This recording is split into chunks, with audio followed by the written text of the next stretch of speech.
Excellencies, ladies and gentlemen, I have the pleasure to call to order this panel meeting on education for peace in a multi-religious context. We are very fortunate that just a few minutes around the time when the meeting is starting, the hall is already full. And I would like to express to you all my appreciation for coming to attend this meeting.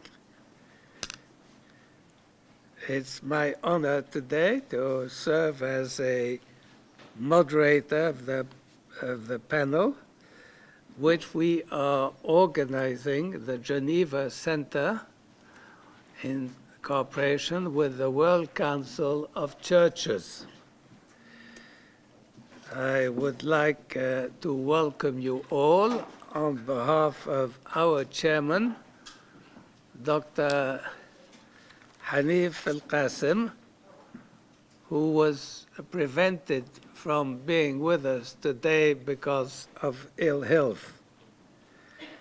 As Dr. Al-Qasim has said in a statement to commemorate the 2018 70th anniversary for the World Human Rights, and in particular the Universal Declaration on Human Rights, he said education constitutes an important building block to enhance interfaith dialogue, break down social barriers, and to overcome the fear of the other, end of quote. The topic of the conference was born as an idea during the World Conference we had on the 25th of June of this year. That was the World Conference on Religions, Creeds, and Value Systems joining forces to promote equal citizenship rights. This major international conference was held under the patronage of His Royal Highness Prince Al-Hassan bin Talal of the Hashemite Kingdom of Jordan at the United Nations office in Geneva. At this conference, high-level participants and eminent dignitaries appealed to the Geneva Center and the World Council of Churches to organize a follow-up event on the role of education in developing peaceful and harmonious communities by promoting tolerance and empathy between people. Together with the World Council of Churches, we felt this idea could be pursued in collaboration with other like-minded religious and lay leaders, sharing our aspirations to promote tolerance and empathy through education. We're holding the present meeting very much with the blessing of our dear friend, His Royal Highness Prince Al-Hassan bin Talal, who asked me to convey the following message to all of you. He said, "We unite our voices today to promote education as a vector for enabling diversity to be understood as an asset wherein minds meet into shared aspirations at the national level and beyond as a gateway to peace," end of quote. The aim of today's conference will be to discuss how education for peace in multi-religious societies can engage different stakeholders to counter violent extremist narratives, build peaceful and inclusive societies, as well as to promote universally shared values upheld in diverse faiths and value systems. we're currently witnessing a kind of a pincer movement of two forces that differ in their expression, but both of whom draw on the rejection of the other. The rise of xenophobic populism in advanced countries on the one hand, and extremist violence in the Arab region in particular on the other. This is a worrying context, a context which is likely to worsen in the future if we do nothing about it. In these turbulent times, equal access to education can open vital spaces for cooperation, spaces that will enable us to enhance interfaith dialogue, break down social barriers, overcome ignorance and the fear of the other. In sum, education can help lift the veil of ignorance that has befallen many societies. It is undeniable that the first step towards social harmony starts with educating our youth. Education stands out as fertile ground to sow and grow in the minds of the upcoming generations the seeds of human rights and of equal citizenship rights. It echoes the ambition to instill a sense of solidarity and build resilience among youth to address divisive and xenophobic narratives that prevail amongst adults in modern societies. Through education, youth and other vulnerable social segments of societies can be empowered to move beyond biases and preconceptions that they may have inherited. Education for peace and equal citizenship rights will help the youth to appreciate religious diversity as a source of richness rather than as a threat.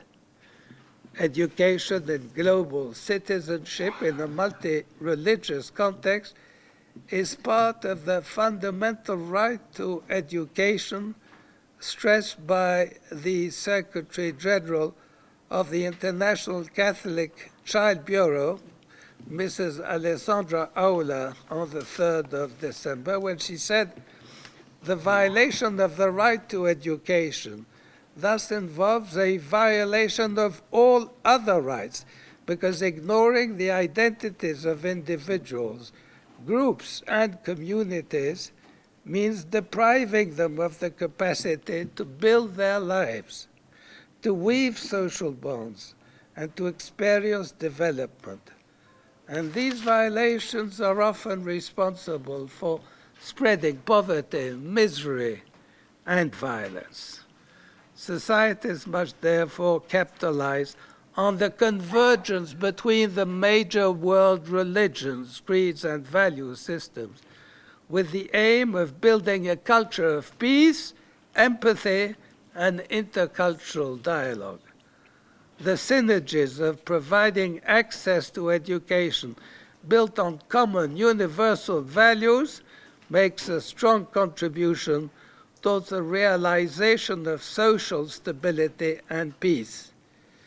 I will now return to my role as a moderator of the debate. We had been given the assurance that the General Secretary of the World Council of Churches, the Reverend Olaf Fix Dwight, would be with us this afternoon, but he fell ill this morning, and therefore he was replaced by Reverend Dr. Pendial Rajakumar, who is the program executive for interreligious dialogue. We're greatly privileged to have Dr. Rajakumar with us. Before I give him the floor, I wish to inform the audience that today's debate will benefit from the insights of the following interreligious experts. First, the first speaker to take the floor will be Monsignor Indunil Janakaratne, the Under-Secretary of the Pontifical Council for Interreligious Dialogue of the Holy See. His guiding theme will be on educating to a culture of fraternity in schools, a Christian perspective. Then Professor Anantanan Rambachan, Professor of Religion at St. Olave's College, will enlighten us on the enhancement of peace through education from the standpoint of Hindu educational ethos and philosophy. Then our third speaker will be Dr. Majida Omar, Associate Professor of Contemporary Western Philosophy at the University of Jordan. Dr. Omar was previously the Director of the Royal Institute for Interfaith Studies of Jordan, and Professor Omar will offer us her insights on the theme of education for peace as a vector to address and roll back radicalization, the teachings of Islam. Following Professor Omar's input, we will give the floor to Dr. Debbie Weissman, the former president of the International Council of Christians and Jews. Dr. Weissman will offer us her perspectives on the promotion of interreligious dialogue through education, the guiding principles of Judaism. The guiding themes of the four first panelists will enable us to benefit from different religious perspectives of how we can channel our joint energies towards the promotion of education for peace in schools and to build peaceful and inclusive societies with multiple faith communities.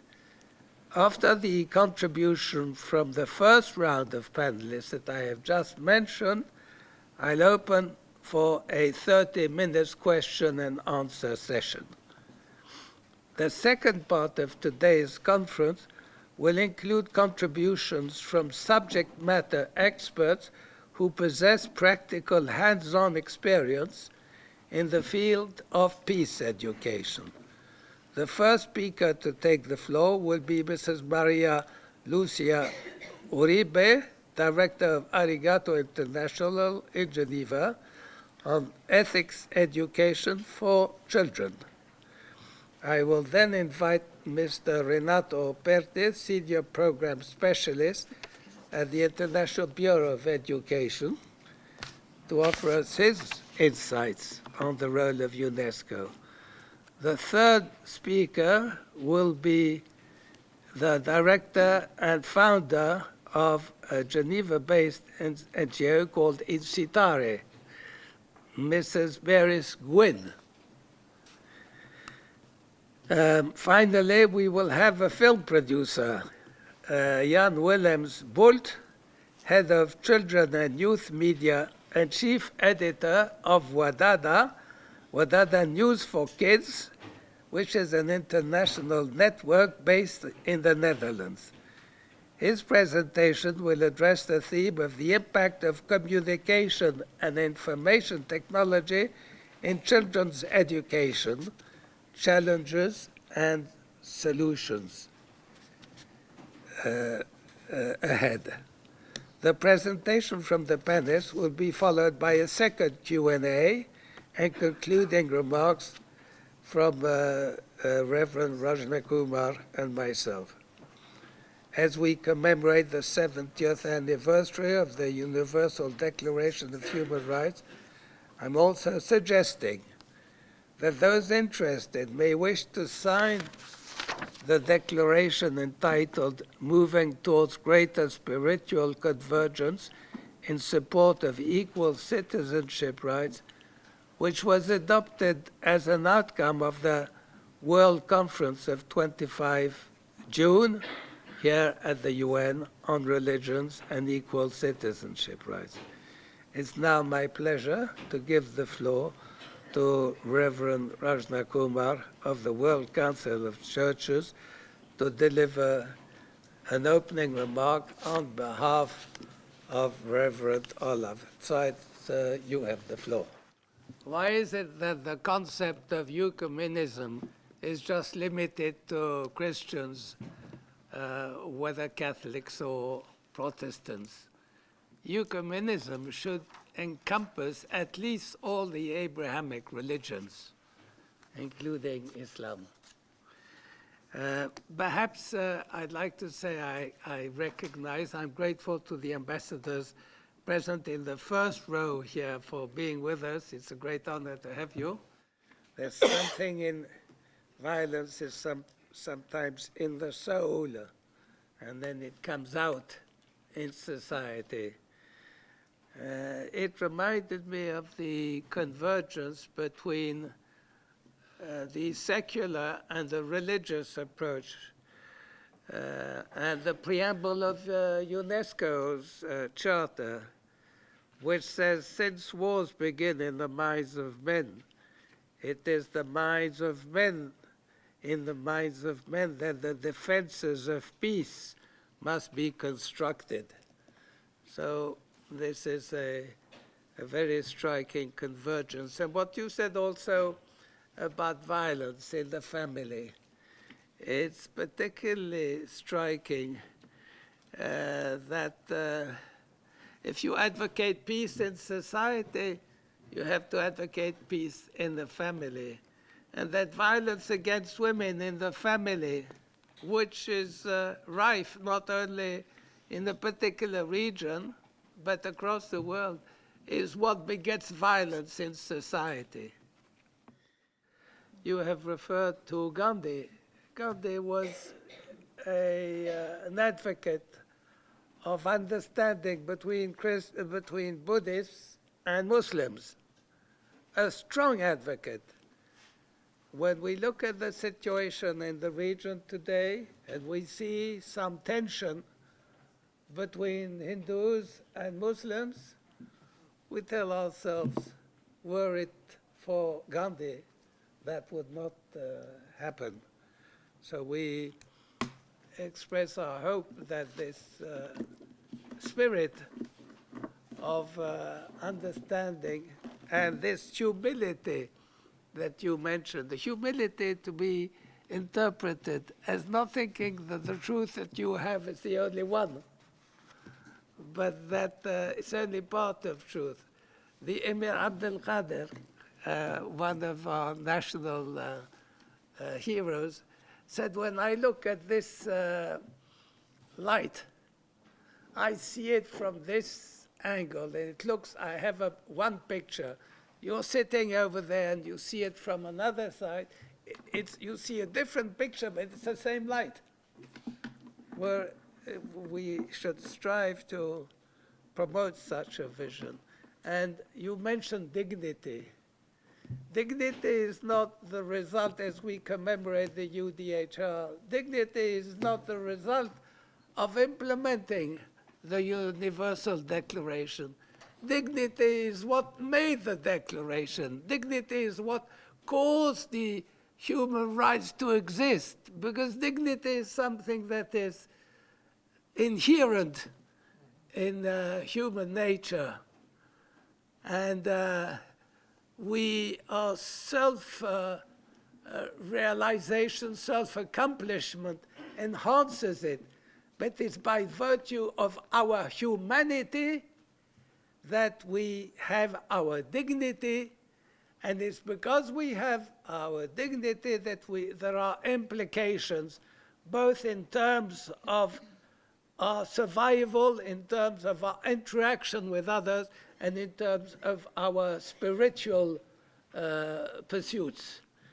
I think these are ideas which are very close to your approach, and I think that therefore, I was talking earlier about broadening the meaning of ecumenism to encompass all the major creeds under the Abrahamic umbrella, but I think we need to bring you under the umbrella as well. I think when we talk about education for peace in a multi-religious context, we're really talking about a revolution in terms of the bureaucratic approach to education. It's a complete change. And that will not happen just by saying that it should happen. There are three levels of action that needs to be taken. One level is at the level of national policies and interaction between the ministries of education and other authorities under the leadership, the top leadership of the country. The second is about introducing the curricula, sure. But that's not enough. It's also about the training of trainers. It's about the organization of the classroom, the interaction between the teacher and the pupils. It's not only about that, it's also about adult education, because if the adults have got the wrong approach, they will instill these prejudices into the children's minds as well. And therefore, it is a broad and far-reaching change that has not really been. We've talked to some extent, and the UNESCO in particular, and I'm sure Mr. Operaty will talk about that later, about how you create a global citizenship, but how you create a national citizenship in the spirit of equal citizenship rights and mutual acceptance. That itself is a challenge, and this is what we are investigating and how we can achieve this, so that we can basically move not just from tolerance and tahammul in Arabic, which is just having to put up with something, but really move to the stage of empathy, ta'atuf, which is the next stage. And perhaps I would conclude this lovely presentation by Dr. Omar, just so that you relax a little, by citing Jalaluddin Rumi, a great thinker in the Islamic world. He says, "Prayer clears the mist and brings back peace to the soul. Every morning, every evening, let the heart sing, La ilaha illallah. There is no reality but God."